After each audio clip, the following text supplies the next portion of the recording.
Yesterday I was clever, so I want to change the world. But today I am wise, so I want to change myself.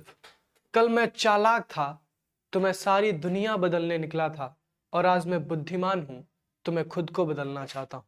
अगर दुनिया का हर इंसान बस इस प्रण से जीना शुरू करे कि मुझे खुद को बदलना है, तो सारी दुनिया अपने आप बदल जाएगी। तो बहुत बहुत स्वागत है दोस्तों आप सभी का आपके अपने चैनल टारगेट सेमेस्टर में और आप सभी के अपने कोर्स सारथी में। स्टूडेंट्स, आपकी बहुत क्वेरी थी कि सर बिजनेस ऑर्गेनाइजेशन का पीवाईक्यू तो आपने डिस्कस कर लिया, लेकिन sir what about business communication and other subject, business statistics.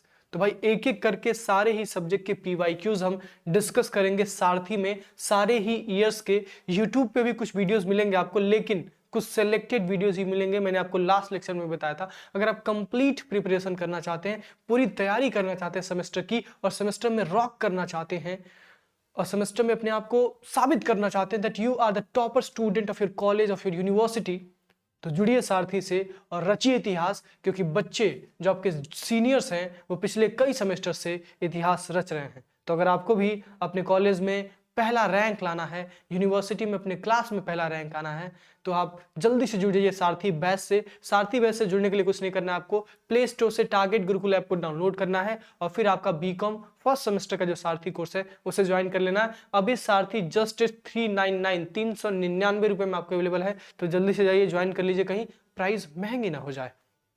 चलिए क्वेश्चन को स्टार्ट करते हैं। बिजनेस कम्युनिकेशन का ये पूरा पीवाईक्यू है जो हम आज डिस्कस करने वाले हैं। व्यावसायिक संप्रेषण या व्यावसायिक संचार जिसको हिंदी में कहते हैं। Communication is the exchange of, पहला क्वेश्चन पूछा गया, communication is the exchange of, यानी संप्रेषण विनिमय है। संप्रेषण में किस चीज का विनिमय किया जाता है?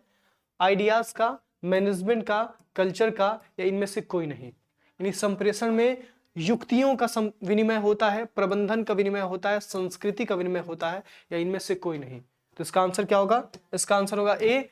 कम्युनिकेशन में आइडियाज यानी युक्तियों का, आपके विचारों का, आपके थॉट्स का, आपके फीलिंग्स का, आपके इमोशंस का एक्सचेंज होता है। याद रखिएगा, कम्युनिकेशन में ideas, thoughts, feelings and your emotions are exchanged with other persons.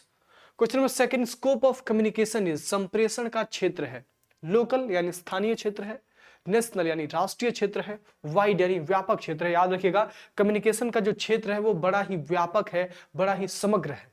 तो communication is very wide in scope, संप्रेषण बड़ा व्यापक है अपने क्षेत्र के हिसाब से। क्वेश्चन नंबर 3 आपसे पूछा गया है, in the modern age significance of communication is, आधुनिक युग में, आधुनिक जमाने में कम्युनिकेशन यानी संप्रेषण का महत्व क्या है? ऑप्शन दिया गया है, कम्युनिकेशन का महत्व ट्रेड में है यानी उद्योग में है, व्यापार में है, इंडस्ट्री में है यानी उद्योग में है, या सभी जगहों पे, इन ऑल प्लेसेस। तो भाई आज के जमाने में कम्युनिकेशन की जरूरत आपके व्यक्तिगत जिंदगी में भी है, कम्युनिकेशन की जरूरत आपके बिजनेस लाइफ में भी है, और कम्युनिकेशन की जरूरत आपके इंडस्ट्रियल लाइफ में भी है। सो कम्युनिकेशन की जरूरत हर जगह है, इसका ऑप्शन सी हो जाएगा, इन ऑल प्लेसेस, सभी जगह संप्रेषण की आवश्यकता होती है। क्वेश्चन नंबर 4, कम्युनिकेशन इज यानी संप्रेषण है, तो कम्युनिकेशन यानी संप्रेषण कला भी है और विज्ञान भी है। So communication is art and science both. याद रखिएगा, कम्युनिकेशन कला भी है और विज्ञान भी है। संप्रेषण कला भी है, विज्ञान भी है, कम्युनिकेशन आर्ट भी है और साइंस भी है। लेकिन क्या कम्युनिकेशन पूरी तरह से साइंस है? बिल्कुल भी नहीं। कम्युनिकेशन एक इनएग्जैक्ट साइंस है, कम्युनिकेशन एक आधा अधूरा साइंस है। क्वेश्चन नंबर 5 की तरफ बढ़ जाते हैं। क्वेश्चन नंबर 5 में आपसे पूछा गया है, just a minute. Question number 5. So business communication is, ये पूछा गया आपसे क्वेश्चन नंबर 5, बिजनेस कम्युनिकेशन क्या है? व्यवसायिक संप्रेषण है। ऑप्शंस हैं आपके पास, एक तरफा प्रक्रिया है, दो तरफा प्रक्रिया है, तीन तरफा प्रक्रिया है, या असतत प्रक्रिया है। तो भाई कम्युनिकेशन हमेशा दो तरफा प्रक्रिया होती है, एक तरफ से सूचना जाती है और दूसरे तरफ से सूचना आती है। एक तरफ से सेंडर मैसेज भेजता है और दूसरे तरफ से रिसीवर अपना फीडबैक भेजता है। तो communication is a two way process. और एक चीज और, कम्युनिकेशन एक डिसकंटिन्यूअस प्रोसेस नहीं होता। कम्युनिकेशन क्या होता है? एक कंटिन्यूअस प्रोसेस होता है, कंसिस्टेंट प्रोसेस होता है, जो निरंतर चलता रहता है। अगला क्वेश्चन नंबर 6, कम्युनिकेशन इज यानी संप्रेषण है, यूनिवर्सल, साइंस, थ्री डायमेंशनल, या इनमें से कोई नहीं। तो कम्युनिकेशन यूनिवर्सल है, कम्युनिकेशन सार्वभौमिक है। सार्वभौमिक का मतलब क्या है कि कम्युनिकेशन की जरूरत हर जगह है, चाहे वो छोटी ऑर्गेनाइजेशन हो, चाहे वो बड़ी ऑर्गेनाइजेशन हो, चाहे वो इंडिया हो, चाहे वो जापान हो, चाहे वो चाइना हो, चाहे वो अमेरिका हो, या फिर इवन आपकी पर्सनल लाइफ ही क्यों ना हो, वहां भी कम्युनिकेशन की आवश्यकता पड़ती है। और ध्यान दीजिएगा, जब मिसकम्युनिकेशन होता है किसी इंसान से तो डिस्प्यूट्स हो जाते हैं। जब बातों को गलत तरीके से लिया जाता है तो लोगों के बीच में लड़ाइयाँ हो जाती हैं, कंट्रीज के बीच में युद्ध हो जाते हैं, कंट्रीज के बीच में वॉर छिड़ जाती है। So communication is very important and integral function, जिसकी जरूरत हर जगह है, चाहे वो कोई देश हो, कोई संगठन हो, या फिर वो किसी व्यक्ति का व्यक्तिगत लाइफ ही क्यों ना हो। Question number 7। अब आप कहेंगे सर यहाँ पे साइंस आंसर क्यों नहीं हो सकता है? तो यहाँ पे साइंस इसलिए नहीं हो सकता क्योंकि communication is not exact science. अगर आर्ट एंड साइंस होता ना तो आंसर हम लगा सकते थे बहुत, लेकिन कम्युनिकेशन पूरा साइंस नहीं है, इसलिए हम यहाँ पे साइंस आंसर नहीं लगाएंगे।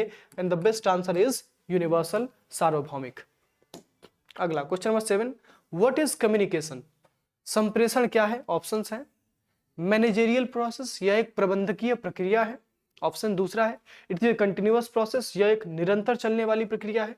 It is a two way process, यह एक द्विमार्गीय प्रक्रिया है, यह एक दो तरफा प्रक्रिया है। तो भाई कम्युनिकेशन की ये सारी चीजें होती है भाई। कम्युनिकेशन एक मैनेजेरियल प्रोसेस भी है, बिकॉज कम्युनिकेशन में हमारे जो बिजनेस के मैनेजर्स होते हैं, हमारे बिजनेस के जो इंप्लॉइज होते हैं, हमारे बिजनेस के जो भी स्टाफ लोग होते हैं, they used to communicate with each other, business communication. दूसरा कंटिन्यूअस प्रोसेस भी है, क्योंकि कम्युनिकेशन एक बार कर दिया गया तो हमेशा नहीं होगा भाई। ऐसा नहीं कि एक बार कर दिया गया आप समझ गए तो आपको दोबारा समझाने की जरूरत नहीं पड़ती है। Communication is something which you have to do on a continuous basis, जो आपको एक निरंतर करना पड़ता है। तीसरा, कम्युनिकेशन एक टू वे प्रोसेस होता है, एक तरफ से सूचना जाती है और दूसरे तरफ से सूचना आती है। इसका ऑप्शन हो जाएगा ऑल ऑफ दीज। ये सभी के सभी कम्युनिकेशन की विशेषताएं हैं या फिर कम्युनिकेशन के डिफाइन करने के तरीके हो सकते हैं। अगला 4S of communication is, communication के 4S कौन कौन से होते हैं? तो कम्युनिकेशन के 4S में shortness, simplicity, strength and sincerity आती है। शॉर्टनेस मतलब 4S ऑफ कम्युनिकेशन कहता है भाई जो भी बात बोलो ना, छोटी बोलो लेकिन काम की बात बोलो, बिहारी बनो, गागर में सागर भरने की कोशिश करो।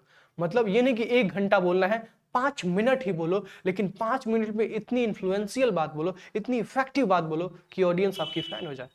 दूसरा सिंप्लिसिटी, आप जो भी बोलें सिंपल बोलें, लैंग्वेज आपका सिंपल होना चाहिए, इजी टू अंडरस्टैंड होना चाहिए, सामने वाला व्यक्ति आसानी से उसको समझ सकता हो।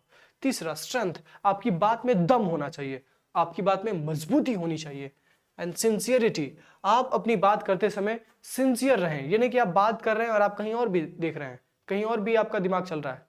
जो आप काम कर रहे हैं उसके प्रति सिंसियर रहें। जब आप कम्युनिकेशन कर रहे हैं तो सिंसियरली कम्युनिकेट करें, यानी पूरी तरह से कम्युनिकेशन में इन्वॉल्व होकर आप कम्युनिकेट करें।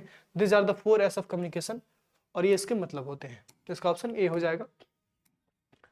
अगला question number 9, which of the following classification is on the basis of organisational relations.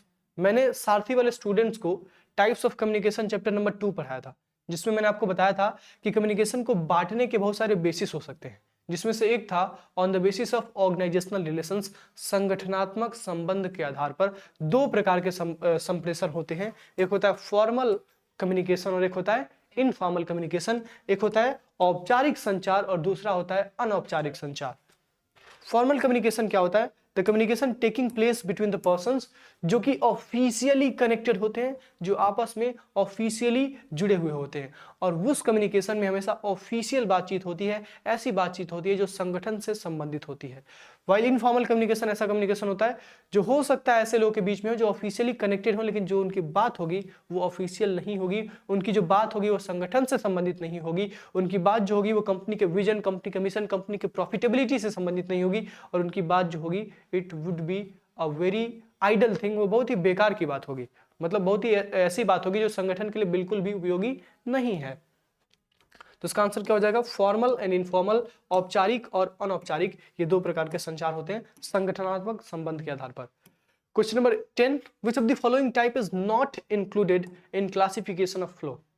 जब हम कम्युनिकेशन का क्लासिफिकेशन करते हैं on the basis of flow of information, यानी सूचना का बहाव कैसे हो रहा है, इस बेसिस पे कम्युनिकेशन के 2 प्रकार होते हैं, 3 sorry, horizontal communication, vertical communication और डायगोनल कम्युनिकेशन। फिर फर्दर जो आपका वर्टिकल कम्युनिकेशन है, इसके 2 प्रकार हो जाते हैं। कौन कौन सा? एक होता है अपवर्ड कम्युनिकेशन और एक होता है डाउनवर्ड कम्युनिकेशन, यानी एक होता है ऊपर की ओर संचार और एक होता है नीचे की ओर संचार। तो ये 3 प्रकार के आपके फ्लो के बेसिस पे कम्युनिकेशन के टाइप होते हैं। कौन कौन से? लंबवत संचार, क्षैतिज संचार और आरेखी संचार। लेकिन अशाब्दिक नॉन वर्बल कम्युनिकेशन, ये फॉर्म के बेसिस पे जब हम कम्युनिकेशन का क्लासिफिकेशन करते हैं, यानी रूप के आधार पे जब हम संचार का वर्गीकरण करते हैं, तो वहां पे 2 रूप हमको मिलते हैं। एक वर्बल मिलता है यानी मौखिक, और एक नॉन वर्बल मिलता है जो गैर मौखिक संप्रेषण या संचार कहलाता है। इसका आंसर क्या हो जाएगा? डी, क्योंकि पूछा क्या गया है कि इसमें से कौन सा नहीं है, तो कौन सा नहीं है? नॉन वर्बल नहीं है, बाकी हॉरिजॉन्टल, वर्टिकल और डायगोनल कम्युनिकेशन ऑफ फ्लो में आते हैं। ठीक है, question number 11, which of the following is not a media of oral communication. Oral communication मतलब क्या होता है? जिसमें आप मौखिक रूप से किसी इंसान से बात करते हैं, आप बोलते हैं, आप अपने जुबान का यूज करते हैं, this is called oral communication. तो भाई रेडियो ब्रॉडकास्टिंग, रेडियो ब्रॉडकास्टिंग में क्या होता है? रेडियो में आपको आवाज सुनाई देती है किसी इंसान की, तो ओरल कम्युनिकेशन है। टीवी ट्रांसमिशन, टीवी में तो इंसान दिखता भी है और उसकी आवाज भी सुनाई देती है। इंटरव्यू, इंटरव्यू में भी एक इंसान क्वेश्चन पूछता है तो उसकी आवाज ही होती है। But question air, question air क्या होता है? कि स्टेटमेंट, एक कह सकते हैं कथन होता है, कि स्टेटमेंट होता है जिसमें आपको बहुत सारे क्वेश्चंस दिए गए होते हैं। एक पेज होता है जिसपे आपसे बहुत सारे क्वेश्चंस पूछे गए होते हैं और उनका आंसर आपको देना होता है, उसको हम क्वेश्चनेयर कहते हैं। तो क्वेश्चनेयर ओरल कम्युनिकेशन का एग्जाम्पल नहीं है, क्वेश्चनेयर मौखिक संप्रेषण का उदाहरण नहीं है, प्रश्नावली एक लिखित संप्रेषण का, एक रिटन कम्युनिकेशन का एग्जाम्पल है, याद रखिएगा। Question number 12, message is the, message कैसा होता है? तो भाई आपने जब कम्युनिकेशन प्रोसेस पढ़ा होगा ना, तो सबसे पहले क्या पढ़ा था आपने? कम्युनिकेशन प्रोसेस में कौन होता है? सेंडर। सेंडर कोई चीज सोचता है, थॉट प्रोसेस, उसका थॉट वगैरह कुछ होता है। अब इस थॉट को वो क्या करता है? इनकोड करता है। क्या करता है? इनकोड करता है, और फिर वो क्या बन जाता है?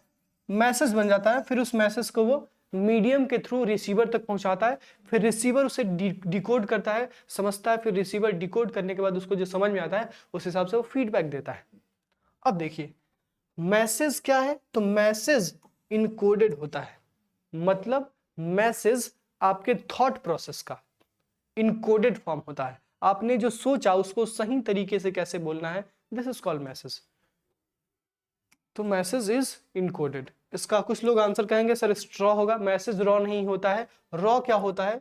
रॉ होता है आपका थॉट, रॉ होता है आपका आइडिया, रॉ होता है आपका इंटेंशन जो आपके दिमाग में आया। लेकिन अगर आप उसको कम्युनिकेट करने जाते हैं तो आपको उस रॉ आइडिया का, रॉ थॉट का एक रूप देना पड़ता है, जो कि मैसेज होता है, जो कि इनकोडेड फॉर्म में होता है, जो सांकेतिक होता है। Question number 13, the response receive to a message is called. आपने मैसेज दिया और उस मैसेज के प्रति कोई प्रतिक्रिया आई, उस प्रतिक्रिया को हम क्या कहते हैं? तो उसको हम कहते हैं फीडबैक या प्रतिपुष्टि। ठीक है, question number 14, in Aristotle model communication is divided into how many parts. अब जो स्टूडेंट्स हमारे ऑफलाइन के हैं या जो स्टूडेंट्स हमारे ऑनलाइन बैच के हैं, उन सभी को पता है कि मैंने कम्युनिकेशन के बहुत सारे मॉडल्स बताए थे। सैनन एंड वेबर मॉडल बताया था, एरिस्टोटल मॉडल बताया था, लीजेंस का मॉडल बताया था। ऐसे तमाम सारे फिलोसफर्स हैं कम्युनिकेशन फील्ड में जिनके मॉडल्स की हमने चर्चा की थी। जिसमें जब मैंने आपको एरिस्टोटल मॉडल बताया था तो उसमें मैंने आपको बताया था कि एरिस्टोटल मॉडल में मुख्य तौर पे 5 चीजें होती है। कौन कौन सा? Speaker, speech, occasion, audience, effect. इन 5 चीजों से एरिस्टोटल मॉडल ऑफ कम्युनिकेशन का निर्माण होता है। अरिस्टोटल साहब ने कहा है कि हमारे कम्युनिकेशन प्रोसेस में कोई तो एक स्पीकर होगा, जो कोई तो स्पीच देगा। अब ये स्पीच कब देगा? किसी ओकेजन पे देगा, किसी प्रकार के किसी सेलिब्रेशन या किसी प्रकार के किसी आयोजन पे देगा। तीसरा ऑडियंस। अब भाई स्पीकर बोल रहा है और सामने कोई ऑडियंस ही नहीं, तो कम्युनिकेशन नहीं माना जाएगा, फिर तो पगला हो जाएगा वो। ससुरा किससे बतिया रहे हो, सामने कोई सुनने वाला नहीं है।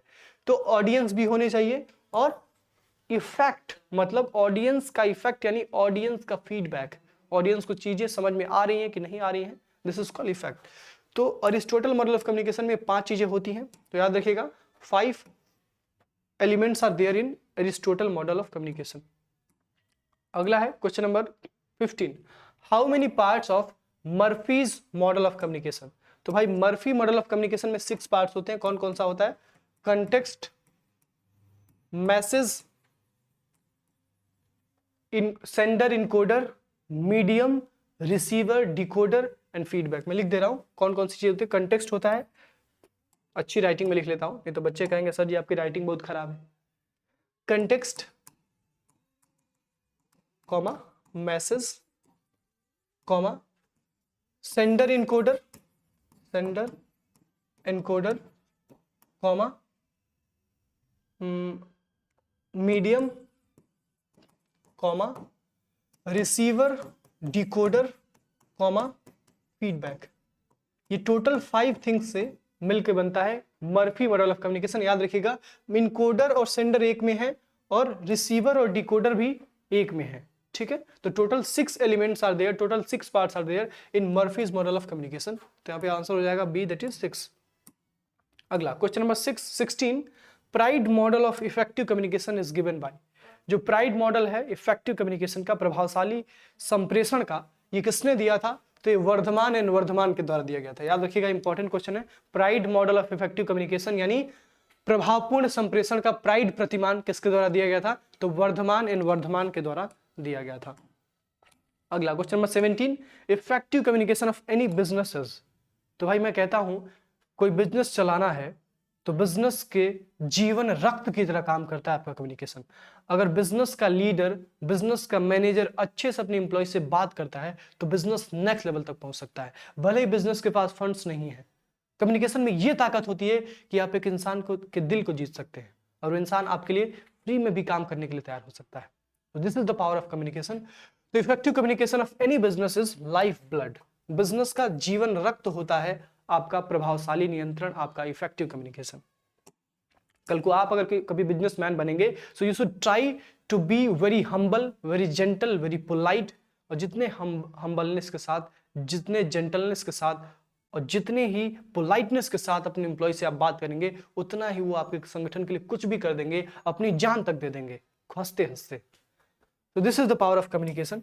एंड ये कम्युनिकेशन की पावर मुझे लगता है जो सबसे अच्छा जानता है लीडर हमारे देश में, वो हमारे मोदी जी हैं।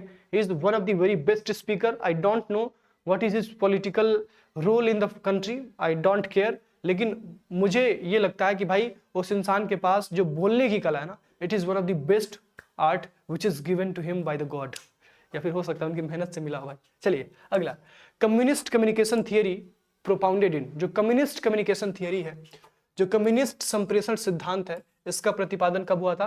तो 1917 में, 1917 में हुआ था। याद रखिएगा, ये कम्युनिस्ट कम्युनिकेशन थियरी सबसे पहली बार किस कंट्री के द्वारा यूज किया गया था? तो यूज किया गया था सोवियत यूनियन के द्वारा। किसके द्वारा? Soviet union. जो आज का रसिया है वो पहले का सोवियत यूनियन था। तो सोवियत यूनियन के द्वारा पहली बार ये कम्युनिस्ट कम्युनिकेशन थियरी यूज किया गया था।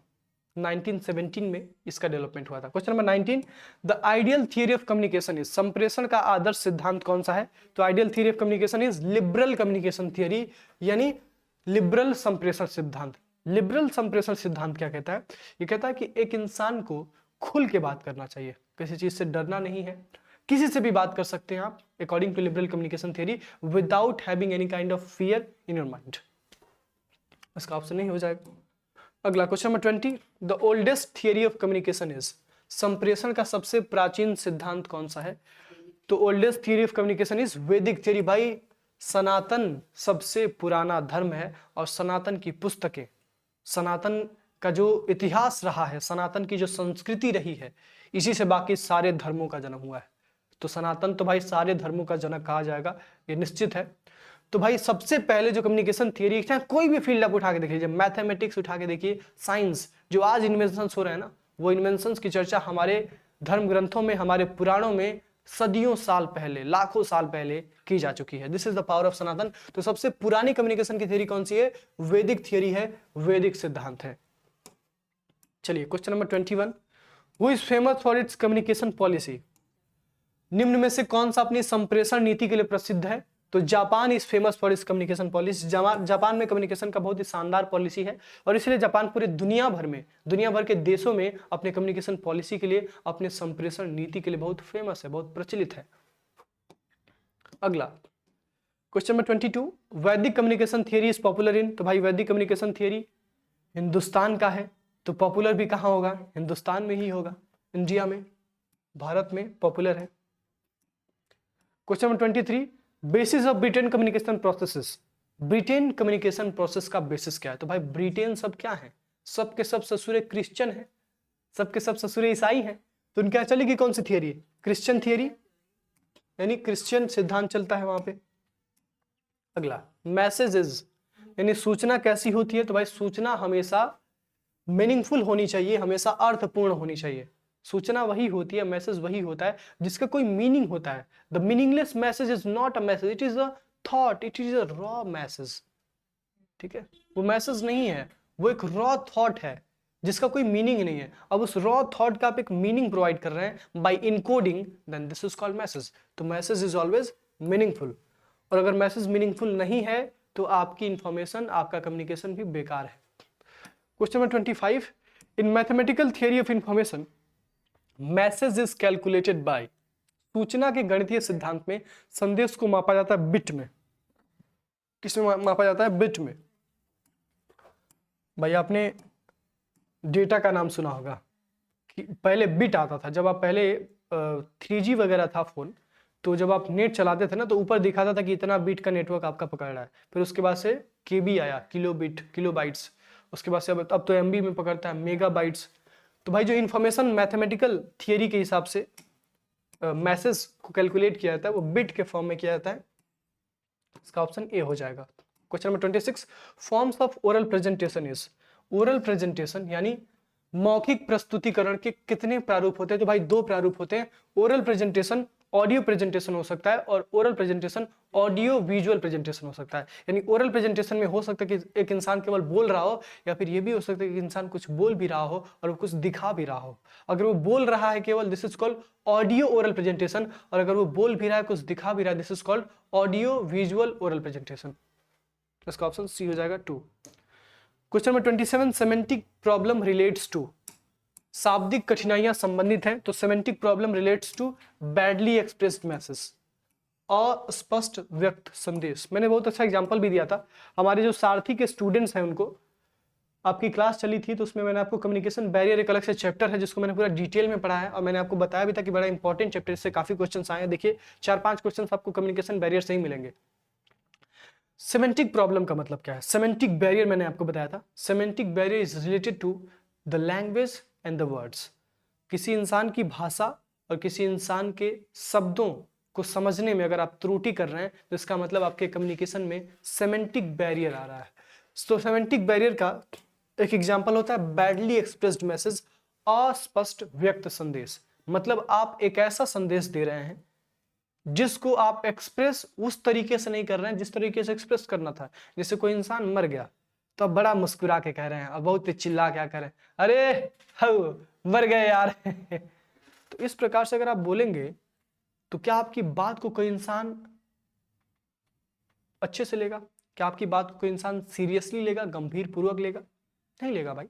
आपकी बात को बड़ा लाइटली लिया जाएगा। सामने वाला इंसान ये समझेगा ये मजाक कर रहा है।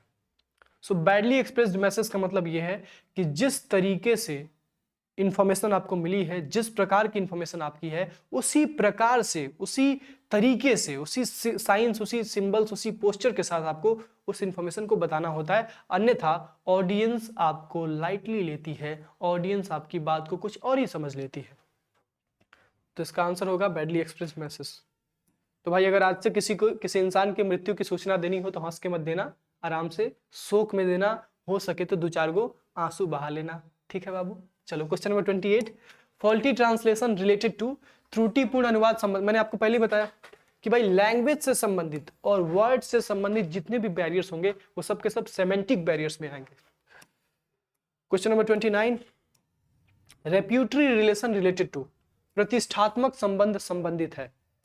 रेप्यूटरी रिलेशन का मतलब क्या है? एक इंसान की रेपुटेशन है एक संगठन में, एक ऑर्गेनाइजेशन में, that I am a boss, और एक बॉस है आपसे कम्युनिकेट करने जाएगा ना तो बॉस की तरह बात करेगा, नॉट लाइक योर फ्रेंड।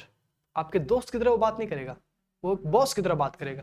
और जब हम एक बॉस की तरह बात करते हैं ना तो एक इंसान के पर्सनल सेंटिमेंट्स का ख्याल नहीं रखते हैं, एक इंसान के पर्सनल फीलिंग का ख्याल नहीं रखते हैं। इसमें भी एक कम्युनिकेशन बैरियर आता है, and this is called organisational barrier. इसको हम कहते हैं संगठनात्मक अवरोध। क्वेश्चन नंबर 30, इमेच्योर, यहाँ पे इमेच्योर होना चाहिए, अनमेच्योर नाम का कोई शब्द नहीं होता है। इमेच्योर इवेल्युएशन रिलेटेड टू, तो immature evaluation related to perceptual barrier, ये भावनात्मक अवरोध से संबंधित होता है। परसेप्शनल बैरियर का मतलब क्या है कि आपने किसी इंसान के प्रति कोई परसेप्शन बना लिया है कि ये इंसान ऐसा ही है, ये इंसान गलत ही है। अब वो बेचारा कोई सही बात भी बोलेगा ना तो आपको गलत ही लगेगा। This is called perception. Communication is a game of perception. अगर आपने किसी इंसान के खिलाफ कोई परसेप्शन बना लिया है तो आप चाहे वो इंसान कितनी भी अच्छी आपको एडवाइस दे, चाहे कुछ भी करे आपके लिए, आप उसके लिए वही परसेप्शन जिंदगी भर बनाए रखेंगे। और ये एक बहुत बड़ा कम्युनिकेशन बैरियर होता है जो आपको नहीं रखना चाहिए कम्युनिकेशन में। अगला question number 31, body language related to, शारीरिक भाषा संबंधित है। तो भाई बॉडी लैंग्वेज किससे रिलेटेड है? तो body language related to personal barrier, ये संबंधित है आपके व्यक्तिगत अवरोध से। अगला question number 32, which of the following is a form of body language, कौन सा शारीरिक भाषा का प्रारूप है? तो भाई बॉडी लैंग्वेज में प्रोक्सिमिक्स आता है, मैंने आपको बताया था, काइनेसिक्स आता है, आपको टाइम लैंग्वेज आता है, स्पेस लैंग्वेज आता है। इसका ऑप्शन सी हो जाएगा, समीप्य मात्रा, प्रोक्सिमिक्स। अगला question number 33, which of the following is not the form of body language, निम्नलिखित में से कौन सा शारीरिक भाषा का स्वरूप नहीं है? नहीं है तो भाई जेस्चर्स, आपके चेहरे के हाव भाव होते हैं। आई कांटेक्ट, आप किसी इंसान से बात करें तो उसकी आंखों में देख के बात करना चाहिए। फेशियल एक्सप्रेशन, आपका चेहरे का एक्सप्रेशन कैसा, आप रो रहे हैं, हंस रहे हैं, मुस्कुरा रहे हैं। ओरल प्रेजेंटेशन, ये बॉडी लैंग्वेज का पार्ट नहीं होता, तो अपने आप में एक अलग ही टाइप ऑफ कम्युनिकेशन है। अगला, how many forms of a body language are there? तो बॉडी लैंग्वेज के 7 फॉर्म्स होते हैं, याद रखिएगा 7 फॉर्म होते हैं, जिसमें से मुख्य तौर पे मैं आपको बताऊं जो पूछा जाता है वो है प्रोक्सिमिक्स, काइनेसिक्स, हैप्टिक्स। हैप्टिक्स मतलब टच लैंग्वेज, आप किसी इंसान को टच करके बात ना करें, अगर टच करके बात कर रहे हैं तो कैसे टच करना है आपको याद रखना है। गुड टच होना चाहिए, बैड टच नहीं होना चाहिए। कहाँ टच करना है you should know. If you are talking to a girl, if you are a male, तो you should not touch that particular girl, क्योंकि आप एक लड़के हैं। अगर आप एक लड़की हैं, लड़की से बात कर रहे हैं तो आप टच कर सकते हैं, but you should know the proper place जहां आप टच कर सकते हैं, और you should know the proper place जहां आपको टच नहीं करना चाहिए। तो ये 7 प्रकार के आपके बॉडी लैंग्वेज होते हैं, जिसमें प्रोक्सिमिक्स आता है, काइनेसिक्स आता है, हैप्टिक्स आता है, टाइम लैंग्वेज आता है, स्पेस लैंग्वेज आता है, काफी सारी चीजें आती हैं। अगला 35, which of the following is a form of proxemics, इसमें से कौन सा प्रोक्सिमिक्स का फॉर्म है? प्रोक्सिमिक्स का मतलब क्या होता है? स्पेस बिटवीन टू पर्सन्स, दो लोगों के बीच में कितना स्पेस है। ऑप्शन है यहाँ पे, बॉडीली कॉन्टेक्ट, शारीरिक स्पर्श, आई कॉन्टेक्ट, नेत्र संपर्क, अपीयरेंस यानी बाह्य आकृति, या सराउंडिंग परिदेश। तो भाई प्रोक्सिमिक्स मतलब क्या होता है? आप दोनों के बीच में कितना डिस्टेंस है, तो बॉडीली कॉन्टेक्ट होगा, शारीरिक स्पर्श होगा। दोनों लोग के बीच में, जैसे कुछ लोग होते हैं ना बड़ा चिपक के बात करते हैं, कम्युनिकेशन इस चीज को अलाउ नहीं करता है। अगर आप एक दूसरे से बात करना चाहते हैं, you should maintain a proper distance. भाई कोविड में तो लोग 1 मीटर का डिस्टेंस मेंटेन कर रहे थे, और आज देखो कोविड खत्म हो गया तो मार चिपक के बात कर रहे हैं। तो थोड़ा सा दूर डिस्टेंस बना के, कुछ नहीं तो कम से कम इतना डिस्टेंस तो बना सकते हैं, 1 फुट का बना लीजिए, आराम से सामने को बैठाइए, ये नहीं कि एकदम उसको चिपका लिए और उससे बतिया रहे हैं, क्योंकि इससे गलत मैसेज जाता है। बाकी आप कमरे में क्या करते हैं, डोंट केयर। अगला क्वेश्चन नंबर 36, बॉडी लैंग्वेजेस, शारीरिक भाषा है। शारीरिक भाषा कैसी है? होनी चाहिए, बॉडी लैंग्वेज शुड भी होना चाहिए। यहाँ पे body language should be structured, संचित होना चाहिए। आपकी जो बॉडी लैंग्वेज है, जब भी आप किसी इंसान से बात करें तो यू शुड नो कि आपको कब कैसे मूवमेंट करना है, किस प्रकार से कब आपको कैसा एक्सप्रेशन देना है। तो स्ट्रक्चर्ड होनी चाहिए, फेक नहीं होनी चाहिए, छल कपटी वाली नहीं होनी चाहिए। अगला 37, which one is the aspect of non verbal communication, इसमें से कौन सा नॉन वर्बल कम्युनिकेशन का एस्पेक्ट है? नॉन वर्बल कम्युनिकेशन क्या होता है? ऐसा कम्युनिकेशन जिसमें शब्दों का प्रयोग नहीं होता है, सिंबल्स का प्रयोग होता है। भाषा आपकी जो होती है वो संकेतों की भाषा होती है, मौखिक या लिखित भाषा नहीं होती है, उसे हम नॉन वर्बल कम्युनिकेशन करते हैं। तो इसमें बॉडी लैंग्वेज भी आ जाएगा, पैरा लैंग्वेज भी आ जाएगा, और साइन लैंग्वेज भी आ जाएगा, ऑल ऑफ दीज हो जाएगा। ठीक है। अगला question number 38, red colour is the indication of, अब ये लड़कियां बताएंगे भाई, लाल रंग किस चीज का प्रतीक है? रेड कलर किस चीज को इंडिकेट करता है, क्या दर्शाता है? तो red colour is the indication of excitement, danger. ठीक है, डेंजर भी हो सकता है, एक्साइटमेंट भी हो सकता है, तो उत्तेजना का प्रतीक है लाल रंग। अगला 39, नॉन वर्बल कम्युनिकेशन रिप्रेजेंट, यानी अशाब्दिक संप्रेषण के अंतर्गत आते हैं, क्या आते हैं भाई? साइंस आते हैं, सिग्नल्स आते हैं, इंडिकेशंस आते हैं, ये सब के सब नॉन वर्बल कम्युनिकेशन यानी अशाब्दिक संप्रेषण के अंदर आते हैं। इसका ऑप्शन डी हो जाएगा। अगला question number 40, which of the following is not a form of body language, निम्न में से कौन सा शारीरिक भाषा का रूप नहीं है? तो बॉडी लैंग्वेज में फेशियल एक्सप्रेशन आता है, जेस्चर्स आते हैं, अपीयरेंस आपका हाव भाव आप कैसे दिख रहे हैं ये भी आता है, रिटन कम्युनिकेशन नहीं आता। भाई रिटन तो अपने आप में एक अलग प्रकार है कम्युनिकेशन का। तो ये होगा आपके 40 MCQs जो आपके पिछले सालों में आपकी यूनिवर्सिटीज ने आपसे पूछा है। और एक चीज और, आप चाहे कानपुर यूनिवर्सिटी के हों, आप चाहे आगरा यूनिवर्सिटी के हों, आप चाहे गोरखपुर यूनिवर्सिटी के हों, आप चाहे मां सुखुम्बरी यूनिवर्सिटी के हों, आप चाहे किसी भी यूनिवर्सिटी के, अगर आपके यहाँ बिजनेस कम्युनिकेशन का सब्जेक्ट पढ़ाया जाता है, भले ही आपके यहाँ क्वेश्चंस थियरी पूछे जाते हो या MCQ पूछे जाते हो, आपके लिए आपका एक सारथी कोर्स है जो आपके टारगेट गुरुकुल ऐप पे आपका इंतजार कर रहा है बड़ी बेसब्री से। जल्दी से जाइए, ऐप को डाउनलोड करिए, सारथी को ज्वाइन करिए। और अगर बच्चा कोई गोरखपुर का है और वो लास्ट में बूस्टर क्लास को ज्वाइन करना चाहता है तो आपकी ऑफलाइन क्लासेस भी चल रही हैं गोरखपुर में, you can join your offline classes as well. So that's it, बाकी मिलते हैं कल। और एक चीज और, आप लोग सभी लोग अपना व्हाट्सएप ग्रुप जरूर ज्वाइन कर लीजिएगा। आपका जो सारथी फॉर बीकॉम फर्स्ट सेमेस्टर का व्हाट्सएप ग्रुप है वो बना दिया गया है और उसका लिंक आपके डिस्क्रिप्शन बॉक्स में है, वहां से आप जरूर ज्वाइन कर लीजिए ताकि आपको आने वाली तमाम इंफॉर्मेशन मिलती रहे उस ग्रुप के माध्यम से। Thanks a lot.